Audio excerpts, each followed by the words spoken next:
আন্দোলনের নেতৃত্বদানকারী খলিল আল হাইয়া জানান, হামাস অন্তর্বর্তীকালীন যুদ্ধবিরতি চুক্তি প্রত্যাখ্যান করেছে। সেই সঙ্গে রাজনৈতিক এজেন্ডা হাসিলের উদ্দেশ্যে নেতানিয়াহু আংশিক ও অসম্পূর্ণ প্রস্তাব রাখছে বলেও দাবি গোষ্ঠীটির।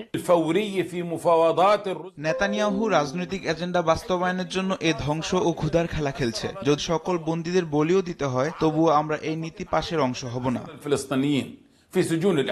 এর আগে সবশেষ 10 জিম্মিকে মুক্তির বিনিময়ে 45 দিনের যুদ্ধবিরতির প্রস্তাব রেখেছিল ইসরায়েল। প্রস্তাবের আওতায় হামাসকে অস্ত্র সমর্পণের আহ্বানও জানায় তেল আবিব। তবে সে সময় একে ইসরায়েলের দিবাস্বপ্ন হিসেবে মন্তব্য করেছিল হামাসের এক জ্যেষ্ঠ কর্মকর্তা।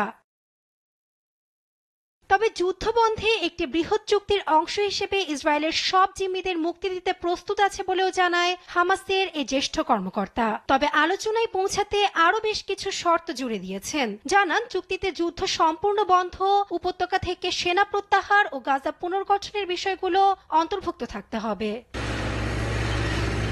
এদিকে এ নিয়ে প্রতিক্রিয়া দেখিয়েছে হোয়াইট হাউস। হামাস শান্তিতে নয় বরং চিরস্থায়ী সহিংসতায় আগ্রহী বলে মন্তব্য মার্কিন জাতীয় নিরাপত্তা পরিষদের মুখপাত্র জেমস হিউইটের। সেই সঙ্গে সতর্ক করে বলেন, জিম্মিদের মুক্তি না দিলে শীঘ্রই নরকের দরজার মুখোমুখি হবে গোষ্ঠীটি। সমস্ত জিম্মিদের ফিরিয়ে না দেওয়া পর্যন্ত গাজায় যুদ্ধ শেষ হবে না বলে মন্তব্য করেছেন ইসরায়েলের অর্থমন্ত্রী Bezalel Smotrich.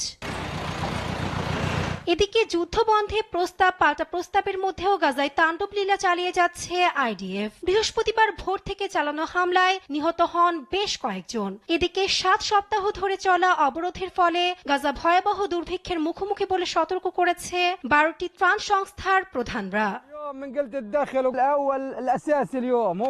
Nasrin Akhtar, news desk.